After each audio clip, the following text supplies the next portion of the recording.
Good afternoon students. मैं doctor Anil Mishra आज आपको 7वीं जेपीएससी मुख्य परीक्षा से संबंधित कुछ महत्वपूर्ण जानकारियाँ देना चाहूँगा। अब जबकि मुख्य परीक्षा के लिए 1 सप्ताह से भी कम का समय रह गया है, ऐसी स्थिति में इस बचे हुए समय में हम क्या करें, कैसे इस समय का सर्वश्रेष्ठ उपयोग करें और साथ ही परीक्षा के दौरान हम किन किन बातों पर ध्यान दें, इन्हीं सब बिंदुओं पर मैं आपके साथ अपना विचार साझा करूंगा। इस बचे हुए समय में अब कुछ भी नया स्टडी मटेरियल आप फॉलो न करें। आपने जिन महत्वपूर्ण टॉपिक्स का चयन कर रखा है, उन्हीं महत्वपूर्ण टॉपिक्स का बार बार रिवीजन करें, प्रैक्टिस करें और प्रत्येक टॉपिक के महत्वपूर्ण बिंदुओं को आप लर्न करने का प्रयास करें, उसको कंठस्थ करें। ये पहला महत्वपूर्ण टिप्स है आपकी मुख्य परीक्षा के लिए, क्योंकि अब आप कुछ भी नया पढ़ने जाइएगा तो आपका टाइम वेस्ट होगा, आपके समय की बर्बादी होगी। तो प्रत्येक विषय में आपको जो लगता है कि महत्वपूर्ण टॉपिक्स हैं, इस बार के लिए जो सबसे प्रोबेबल टॉपिक्स हैं, संभावित प्रश्न हैं, आप उन्हीं पर अपना सारा कंसंट्रेशन केंद्रित करें, अपना सारा फोकस वहीं पर डालें। लिखने का अभ्यास करते रहें, क्योंकि आपको मुख्य परीक्षा में लगातार लिखना है। एक दिन में 6-6 घंटा लिखना है, तो अभी से राइटिंग पर ज़्यादा आप ध्यान दें, ताकि उस समय आपका स्पीड बना रहे और आपका हाथ ब्लॉक ना हो जाए। अब आगे हम लोग बात करेंगे कि परीक्षा के दौरान जब हम परीक्षा हॉल में हों, तब किन किन बातों पर ध्यान दें। जेपीएससी की परीक्षा में रिजेक्शन एक बहुत बड़ी समस्या है। बहुत सारे कैंडिडेट्स ऐसे हैं जिनका कैंडिडेचर ही रिजेक्ट हो जाता है, जिनका कॉपी ही चेक नहीं होता है। वजह बताई जाती है कि आपने जो इंस्ट्रक्शंस थे, जो निर्देश दिए गए थे, उसको आपने ठीक से भरा नहीं। इसलिए आप जब परीक्षा के दौरान हॉल में हैं तो सबसे पहले जो भी इंस्ट्रक्शंस है कॉपी पर, उसको पहले से अच्छी तरह से उसको फिलअप करें, कुछ भी ना छूटे और कुछ भी गलत जगह पर ना भराएं। नहीं तो आपका जो आंसर शीट है वो आपका रिजेक्ट हो जाएगा और आप डिस्क्वालीफाई वहीं पर कर जाएंगे। दूसरी बात, जैसे ही आपको प्रश्न पत्र मिलता है, आप प्रत्येक प्रश्न को ठीक से समझें। कभी कभी क्या होता है कि हड़बड़ी में हम प्रश्न को ठीक से न तो पढ़ते हैं और न समझ पाते हैं, और मिस इंटरप्रिटेशन के कारण हमारा आंसर गलत हो जाता है। लिखना कुछ होता है, हम लिख कुछ और देते हैं। तो प्रत्येक प्रश्न को आप बिल्कुल सचेत होकर पढ़ें, कॉशियसली पढ़ें। और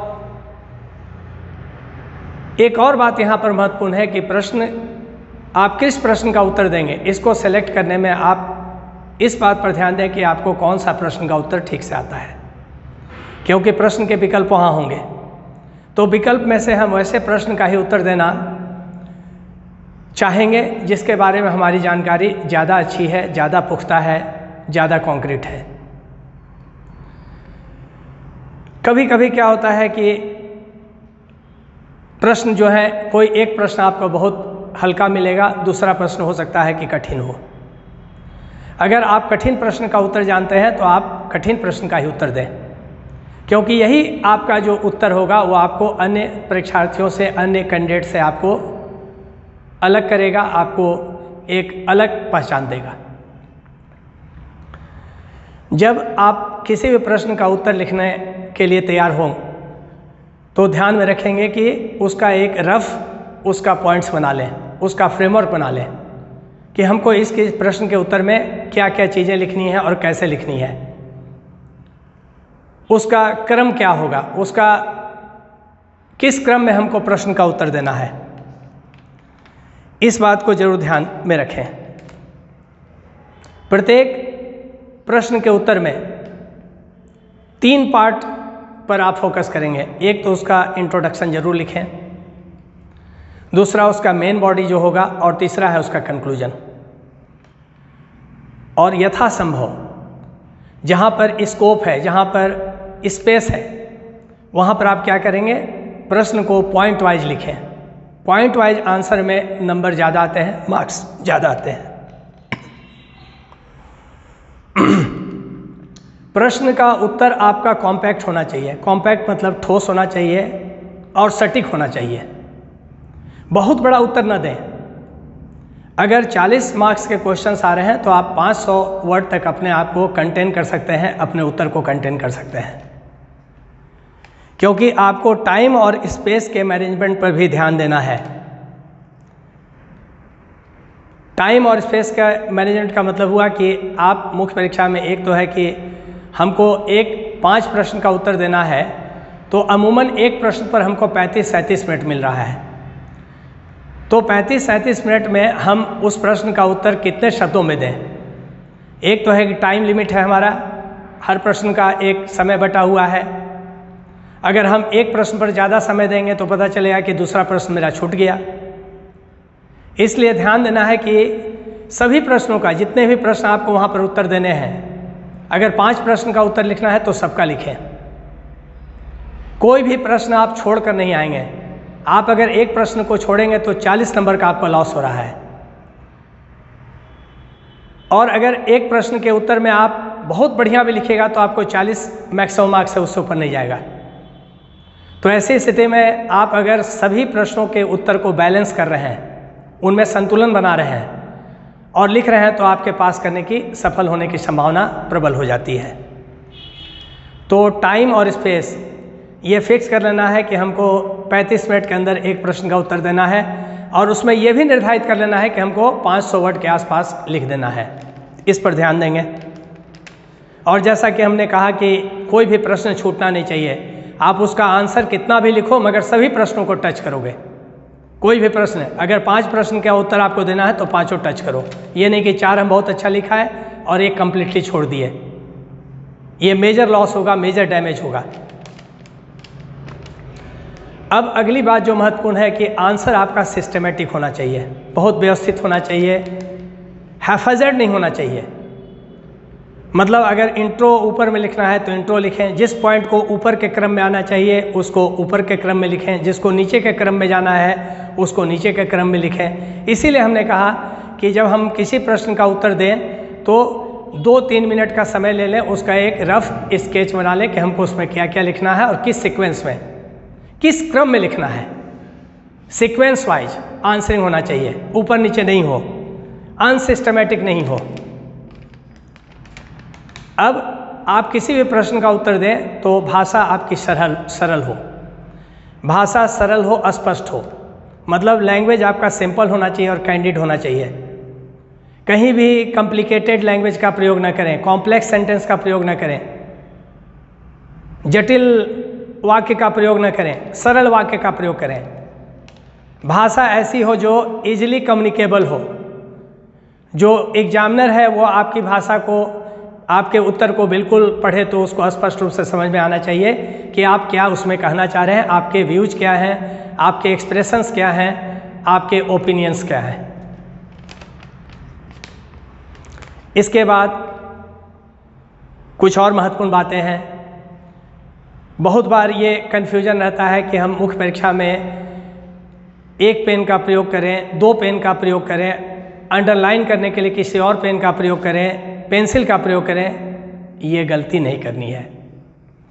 जिस पेन से आप आंसर राइटिंग कर रहे हैं उसी पेन से अंडरलाइन कीजिए। और मेरा सुझाव है कि आप जब डायग्राम बनाएं, आप जब मैप बनाएं, आप जब स्केच बनाएं, आप जब चार्ट बनाएं, तो उसी पेन से आप काम कर लें। क्योंकि समय नहीं रहता है। अगर आप पेन चेंज करेंगे तो आपका टाइम वेस्ट होगा, और जिस समय आप लिख रहे हैं आंसर उसी समय अंडरलाइन करते जाइए। कभी कभी क्या होता है कि हम सोचते हैं कि अंत में हम अंडरलाइन करेंगे, ये कभी पॉसिबल नहीं होता है, क्योंकि फिर आपको दोबारा पूरा आंसर को पढ़ना होगा और अंडरलाइन करना होगा, तो आपके पास वक्त ही नहीं रहेगा। इसलिए जिस समय जो उत्तर लिख रहे हैं उसी समय इंस्टेंट वहीं पर अंडरलाइन करते हुए आप मेन पॉइंट्स को, फोकल पॉइंट्स को आगे बढ़ें और अंडरलाइन जरूर करें, क्योंकि एग्जामिनर सारे उत्तर को नहीं पढ़ते हैं। आप जहाँ पर अंडरलाइन किए हैं वहाँ पर उनका ध्यान जाता है, और आप उन्हीं पॉइंट्स को अंडरलाइन कीजिए जो हाईली सिग्निफिकेंट हैं, जो बहुत ही महत्वपूर्ण हैं। आंसर में एक ही सेंटेंस का, एक ही पैराग्राफ का रिपीटेशन नहीं होना चाहिए, पुनरावृत्ति नहीं हो कि एक ही बात को बार बार हर पैराग्राफ में लिख रहे हैं। नहीं, ऐसा नहीं करना है। रिपीटेशन से बचना है, पुनरावृत्ति से बचना है। और जहाँ पर संदर्भ बदले, जहाँ पर कंटेक्स्ट बदल रहा है, वहाँ पर आप पैराग्राफ चेंज कीजिए। एक पैराग्राफ में पूरा राइटिंग आप कदापि नहीं लिखें। जैसे ही कंटेक्स्ट बदलता है, संदर्भ बदलता है, आप पैराग्राफ चेंज करें। आंसर अच्छा लगता है उससे, आंसर एट्रैक्टिव होता है। क्योंकि आप सिविल सर्विस की मुख्य परीक्षा में आपका प्रेजेंटेशन, आपका जो प्रस्तुतिकरण है, वो सबसे इम्पॉर्टेंट रोल प्ले करता है कि आप कितना उसको अच्छी तरीके से, कितना आप फैसिनेटिंग मैनर में, कितना एट्रैक्टिव मैनर में, कितना एग्जॉटिक तरीके से आप अपने आंसर को प्रेजेंट कर रहे हैं। बहुत ज़्यादा ओवर राइटिंग नहीं कीजिएगा, ओवर राइटिंग से बचिएगा। अगर कोई आपका शब्द गलत हो जा रहा है तो उसको आप वहाँ पर कट करके अलग से लिखिए, ओवर राइटिंग नहीं कीजिए। ओवर राइटिंग से इम्प्रेशन बहुत ख़राब होता है, और बहुत ज़्यादा कट करने से भी बचिएगा। कोशिश कीजिए कि आपका सेंटेंस बिल्कुल सहज और सरल और स्मूथ तरीके से आगे बढ़े।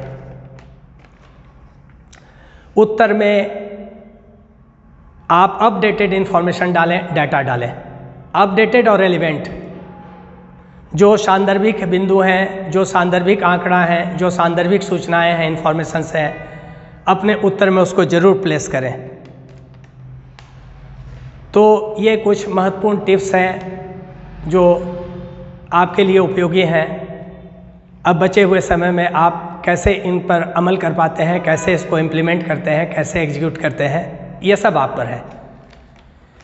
अभी से लेकर परीक्षा के दौरान तक आप अपने आप को बिल्कुल कूल और काम कर लीजिए, बिल्कुल शांत और स्थिर हो जाइए,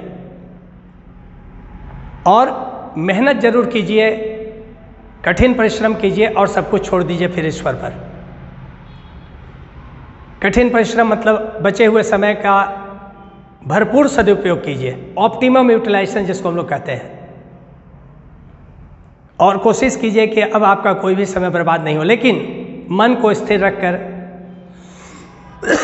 मन को शांत रखकर, कहीं भी विचलित मत होइए, कहीं भी आप अपने आप को डिस्ट्रैक्ट मत कीजिए, डेविएट मत कीजिए, कहीं भी एक्साइटमेंट में मत जाइए। बिल्कुल शांत मन से, स्थिर मन से परीक्षा में बैठिए और नर्व कंट्रोल कीजिए। और सिविल सर्विस एक ऐसा एग्ज़ाम है जिसमें जो कैंडिडेट, जो अभ्यर्थी जितना ज़्यादा नर्व कंट्रोल करेगा उसको उसका उतने ही ज़्यादा एडवांटेज मिलेगा। और एक सलाह और ज़रूर दूंगा आपको कि किसी भी टॉपिक पर जो प्रश्न पूछे जा रहे हैं उनको बहुत अच्छी तरह से पढ़िए, उसके एंगल को देखिए, उसके डायमेंशन को देखिए, पूछना क्या चाह रहा है, और उसी के आधार पर उसका उत्तर दीजिए। लेकिन कभी कभी क्या होता है, समटाइम्स व्हाट हैपेंस, कि टॉपिक के बारे में तो हमारा स्टडी है, लेकिन जो एग्जैक्ट प्रश्न है, प्रश्न आ गया ट्रिकी, प्रश्न आ गया डिसेप्टिव, छल कर रहा है, तब वैसी स्थिति में हम जो जानते हैं टॉपिक के बारे में, हम उसी उत्तर को वहाँ लिख कर आएंगे। क्योंकि सिविल सर्विस के एग्ज़ाम में एक जनरल साइंस का अगर पेपर छोड़ दिए तो बाकी सारे पेपर आपके सोशल साइंस के पेपर हैं। चाहे वो हिस्ट्री हो, चाहे ज्योग्राफी हो, चाहे पॉलिटिकल साइंस है, पवर्ड है, गवर्नेंस है या इकोनॉमिक्स है। और इनमें कोई भी ऐसा आंसर नहीं होता है जो बिल्कुल ही मैथ की तरह का आंसर हो, फिजिक्स की तरह का आंसर हो। इसलिए अगर एग्जैक्ट आंसर नहीं आ रहा है और टॉपिक्स के बारे में हमने पढ़ रखा है, तब ऐसी स्थिति में हम क्या करेंगे, जो भी जानते हैं उसको वहाँ पर हम प्रेजेंट करके आएंगे, प्रस्तुत करके आएंगे, लिखेंगे। क्योंकि तब ऐसी स्थिति में बिल्कुल 0 नंबर नहीं होगा। अगर हम छोड़ देते हैं तो 0 मार्क्स है, लेकिन अगर हम लिखते हैं और एग्जामिनर को लगा कि नहीं ये बिल्कुल एग्जैक्ट तो नहीं है लेकिन उसके आसपास का आंसर है, उसको आसपास का आंसर है, उससे रिलेटेड है, वैसी स्थिति में हमें कुछ न कुछ मार्क्स तो अवश्य मिलेगा। और यही एक मार्क्स, जो भी मार्क्स मिलेगा हमारे अंतिम सिलेक्शन के लिए बहुत ही डिसाइसिव होगा, बहुत ही निर्णायक भूमिका निभाएगा। तो इन सारे सुझावों के साथ, इन सारे टिप्स के साथ आप लोगों को मैं ऑल द बेस्ट कहना चाहूँगा। मेरी ढेर सारी शुभकामनाएं। आप यहाँ पर अच्छे मार्क्स के साथ मुख्य परीक्षा में सफल हों, इंटरव्यू में अपीयर हों और फाइनली आप राज्य के महत्वपूर्ण पदों पर, प्रशासनिक सेवा में, पुलिस सेवा में आपका चयन हो। इसके लिए वंस अगेन मेरी ढेर सारी शुभकामनाएं हैं आपको। इसके अलावा जो नए एस्पिरेंट्स हैं जिनको 11वीं जेपीएससी की परीक्षा देनी है, ऐसे एस्पिरेंट्स के लिए हमारा संस्थान पीटी का क्लास भी स्टार्ट कर रहा है 25 मार्च से, और मेंस का भी क्लास स्टार्ट हो रहा है अगली परीक्षा के लिए, अपकमिंग जेपीएससी एग्जामिनेशंस के लिए। ऑनलाइन पर हम लोग झारखंड स्पेशल क्लास भी स्टार्ट करने जा रहे हैं, जो निश्चित तौर पर जो अपकमिंग जेपीएससी 11 जेपीएससी एग्ज़ाम है वहाँ तो उपयोगी होगा ही, साथ ही जो लोग जेएसएससी की तैयारी कर रहे हैं उनके लिए भी हमारा ये झारखंड का क्लास उपयोगी होगा। तो इन्हीं सब के साथ अब मैं आपसे विदा लेता हूँ, फिर अगले वीडियो में आपसे ज़रूर मिलूँगा। धन्यवाद।